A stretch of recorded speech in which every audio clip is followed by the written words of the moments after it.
Hello students, welcome to my channel. Hope you are watching my last videos, and today I am going to teach the topic physical and chemical changes. And this topic is meant for all the three classes, 8th, 9th as well as for the 10th. तो जहाँ तक physical and chemical changes का ताल्लुक है तो हमारे पास ऐसी बहुत सारी चेंजेस है जिस जहाँ पे हमें केमिकल प्रोसेस के बाद नया सबस्टेंस वजूद में आ जाता है। कुछ चेंजेस ऐसी होती है जहाँ पे कोई तब्दीली नहीं आ जाती है, वहाँ पे वो सबस्टेंस सेम रहता है। तो इस सूरत में कहीं चेंजेस है जिन चेंजेस का नाम पड़ चुका है physical as well as chemical changes. तो बात करेंगे वन बाय वन। पहले बात करेंगे फिजिकल चेंज की। जहाँ तक फिजिकल चेंज का ताल्लुक है, फिजिकल चेंज एक ऐसी चेंज है जहां पे नो न्यू सब्सटेंसेस फॉर्म। जब हम केमिकल प्रोसेस में जाएंगे तो वहां पे हम ये देखेंगे कि इसमें कोई ऐसा नया सब्सटेंस वजूद में नहीं आ जाएगा। तो such changes are known as physical changes. तो इस चेंज के अंदर जब हम बात करते हैं तो इसका मतलब है कि the substances involved do not change their identity. वो अपनी आइडेंटिटी को वहां पे चेंज नहीं कर सकते। Such change is known as the physical change. यानी कि हम इस चेंज के अंदर they can be easily return to their original position by some physical process.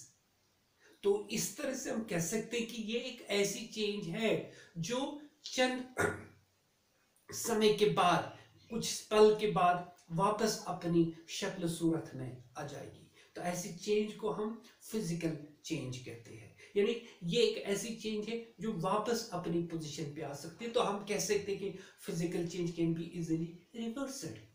That means कि इसकी जो एक्चुअल आइडेंटिटी है ये वापस उस आइडेंटिटी में आ सकता है, सिर्फ अगर कहीं पे इसकी शेप और साइज में फर्क आ सकता है। लेकिन जो एक्चुअल सबस्टेंस है, जो एक्चुअल मटेरियल, जो इसकी एक्चुअल आइडेंटिटी है, that will remain the same.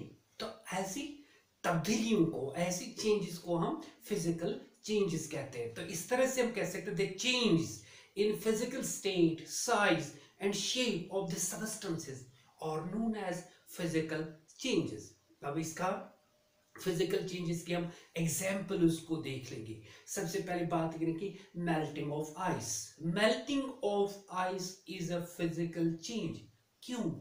अगर हमारे पास आइस क्यूब है, आइस क्यूब हमारे पास सॉलिड फॉर्म में है।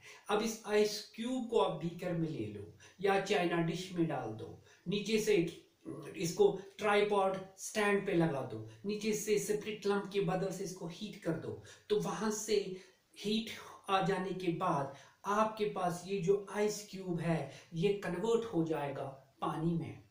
अब इस पानी को हम दोबारा से अगर हम इसको फ्रीज करेंगे तो वापस ये फिर उसी शेप में आ जाएगा जिस शेप में पहले हमने इसको देखा, दैट इज आइस। तो ऐसी चेंज को हम फिजिकल चेंज कह सकते हैं और दिस इज फिजिकल चेंज। इसी तरह से जब हम अपने घर में लाइट को ऑन कर देते हैं तो वहां से हमें ग्लो ऑफ जो लैंप है वो ग्लो हो जाता है, उसमें रोशनी आ जाती है, उसके अंदर इलेक्ट्रिसिटी पास हो जाती है। उस इलेक्ट्रिसिटी के पास होने की बदौलत से वो ग्लो करता है, उसमें रोशनी आ जाती है। तो हम कह सकते हैं इस चेंज को अभी हम कैसे कहेंगे कि ये फिजिकल चेंज। उसके बाद तुरंत हम इसको स्विच ऑफ करेंगे, स्विच ऑफ करने के बाद रोशनी वापस चली गई तो इसमें इलेक्ट्रिसिटी का जो फ्लो है वो स्टॉप हो गया, तो लैंप जो है वो अपनी शेप में आ गया। तो अपनी शेप में आने को ही हम फिजिकल चेंज कहते हैं। इसी तरह से हम टेयरिंग ऑफ पेपर ले लेते हैं। आपके पास पेपर है, उस पेपर को आप टेयर कर दो तो उसमें शेप बदल जाएगी, उसमें साइज बदल जाएगा, लेकिन जो एक्चुअल मटेरियल है वो तो पेपर है, वो पेपर ही रहेगा। तो ऐसी सूरत में हम ऐसी चेंज को फिजिकल चेंज कह सकते हैं। एक और बात करेंगे फिजिकल चेंज की। हमारे पास है रबर बैंड। अब आप इस रबर बैंड को पकड़ लो, इस सिरे से यहां से पकड़ो, इस सिरे से यहां से पकड़ लो। अब ये रबर बैंड हम इसको ऐसे खींचेंगे खींचने के बाद आप देख लो इसकी शेप और साइज में फर्क आ गया। लेकिन जब मैं यहां से एक सिरा वापस छोड़ देता हूं, यहां फट से पहुंच गया वापस, तो अपनी शेप में, अपनी आइडेंटिटी में ये रबर बैंड आ गया। तो ऐसी तब्दीली को, ऐसी चेंज को हम कौन सी चेंज कहेंगे? Physical change. क्योंकि मैं पहले ही कह चुका कि एक ऑर्डिनरी चेंज है, टेम्पररी चेंज है, ये वापस अपनी पोजीशन पे आ सकता है with in a short period of time with the help of certain physical processes. एक और ले लो रबर बैंड के बाद हम बात करेंगे dissolving of common salt in water। तो dissolving a common salt in water is a physical change। अब हम देखेंगे इसको कैसे ये physical change है। सबसे पहले हमें ये मालूम है कि salt जो है that is known as the solute।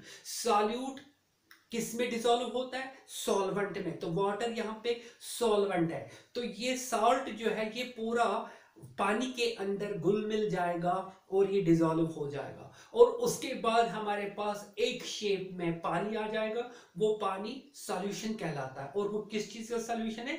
वो है सॉल्ट सॉल्यूशन। अब हमारे पास पानी आ गया। अब ये सवाल ये पैदा होता है कि ये फिजिकल चेंज कैसे? अब हम इसको क्या करेंगे? इस पानी को हम हीट करेंगे।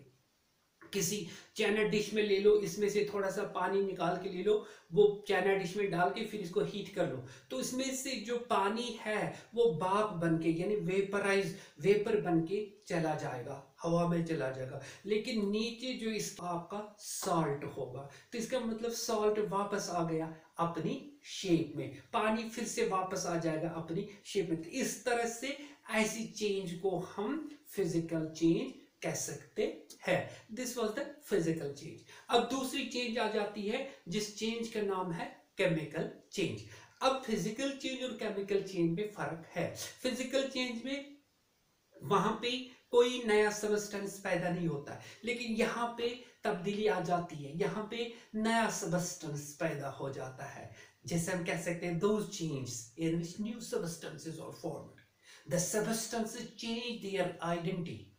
केमिकल चेंज में चेंज ऑफ आइडेंटिटी आ जाता है, वहां पे shape totally completely new substances आ जाते हैं, और वो सबस्टेंसेस नए इस प्रोडक्ट्स में आ जाते हैं। जब हम केमिकल रिएक्शन को देखेंगे तो वहां पे एक नया प्रोडक्ट सामने आ जाएगा। फिजिकल चेंज में कोई नया प्रोडक्ट सामने नहीं आ जाता, वहां पे वो सेम रहता है। तो यहाँ पे हम कह सकते हैं कि ये वाली जो चेंज है, the new substances can't be return to their original position. नामुमकिन, पॉसिबल ही नहीं है। किसमें?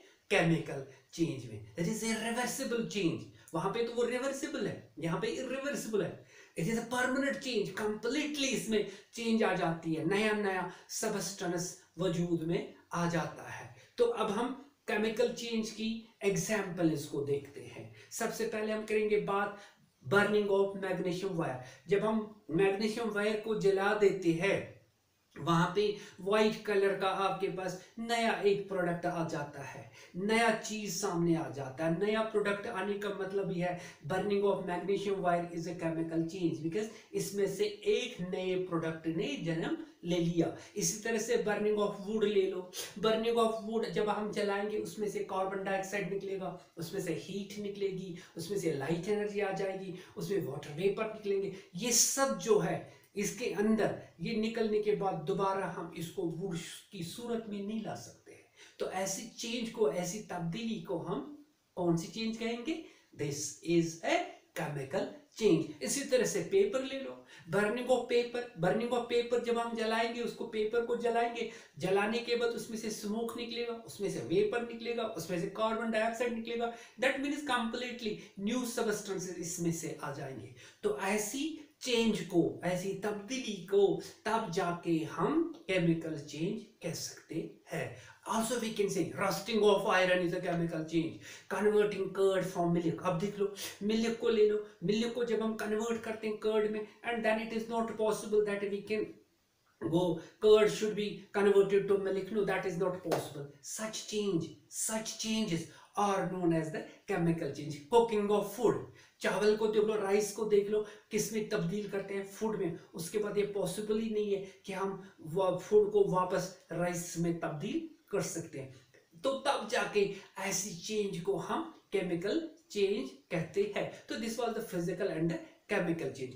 अब इन फिजिकल और केमिकल चेंजेस को हम इनकी प्रॉपर्टीज की ओर देख के डिफरेंस देखेंगे कि what is the difference between physical and the chemical change. Simple सा आंसर, जो बात अभी तक मैंने आप लोगों के साथ की उसी के आधार पे फिजिकल चेंज और केमिकल चेंज की डिफरेंस। पहले हम बात करेंगे फिजिकल चेंज की।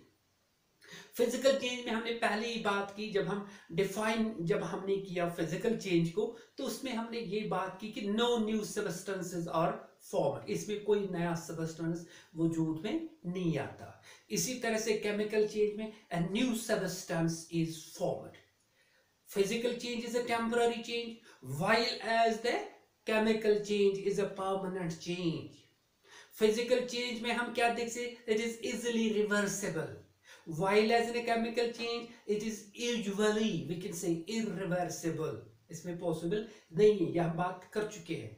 In a physical change इसमें से very little heat or energy, light energy or absorbed or we can say given out, while as chemical change की बात करेंगे a lot of heat energy is absorbed or given out in a chemical change। तो इस तरह से आज ये बात हुई हमारी फिजिकल एंड केमिकल चेंज की। आगे जाके 9th वॉल्यूम के लिए हम बात करेंगे separation of different mixtures. Till then good bye, subscribe to my channel, thank you so much.